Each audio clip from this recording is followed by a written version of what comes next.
There was something inside Orrin that coiled and hissed whenever his pride was breached. For years, he had let it rise. Sometimes he let it speak. But one day, he sealed his mouth shut and watched it starve a slow, painful death.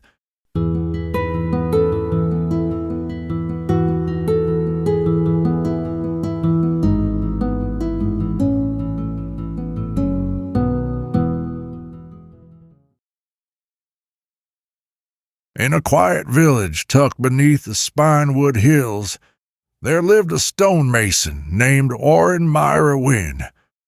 Orrin was known far and wide for his impeccable precision-cutting stones.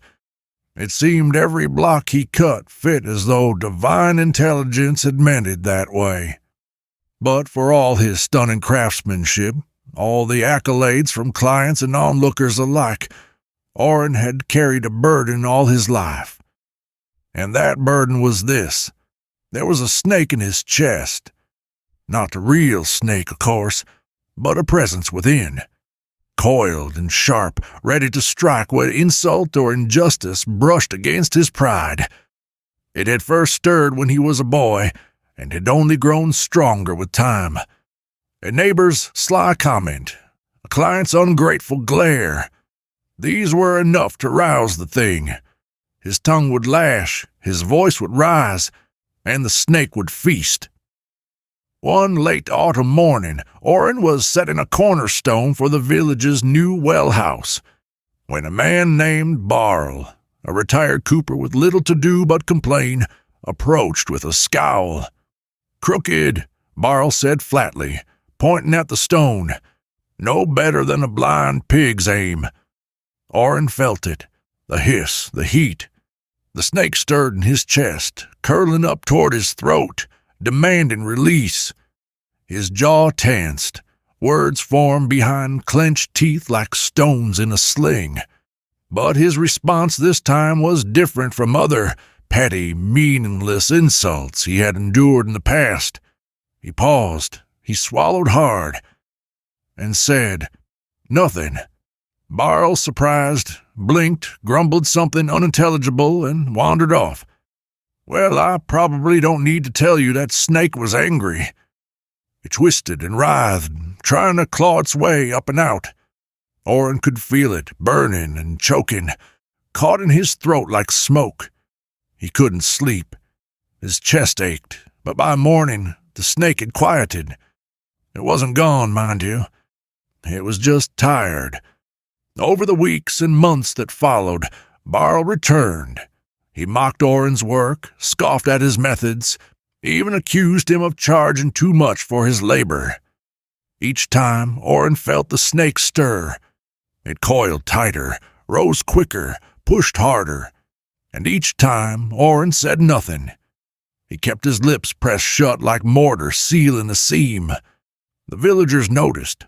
Not the silence, most mistook it for patience, but something subtler.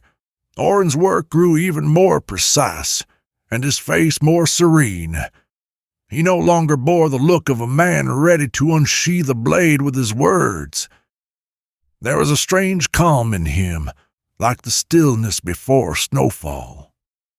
One night, after Barl had thrown a particularly cruel insult in front of others, Orrin walked to the edge of the village, to an old crumbling wall he'd once helped repair. He sat beneath the stars, placed a hand on his chest, and waited. The snake within rose. Orrin began preparing his witty response to Barl's cruel slander. But this time something was different. The snake had grown weak. It wasn't as strong. Its hiss was faint, more memory than menace. And as it reached his throat, Orrin did not choke. He breathed slowly, deeply, until it slipped back down into stillness. The next day, Barl came again. This time he knocked a chisel from Orrin's hand and called him a fraud. The villagers watched. Orrin turned to him, not with fury, but with quiet eyes. He picked up the chisel, wiped it clean, and said simply, You must carry a heavy weight to be able to throw so much at me."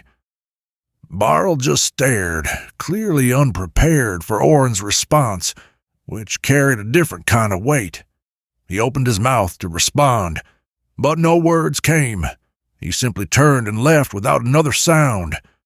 Barl's visits eventually grew less frequent, and Orin continued his work. The snake? It still lived in his chest, but it was smaller now, like a loosened knot that no longer tightened. And each time it rose, Orin gave it nothing to feed on. No words, no breath, no space. And in that silence, it eventually starved. Orin never told anyone about the snake, but those who worked beside him swore they could feel something in his presence. Not softness, no, his hands were still stone-hardened, but something grounded, unshakable. Like a man who had dug through a mountain not to find gold, but to bury a beast.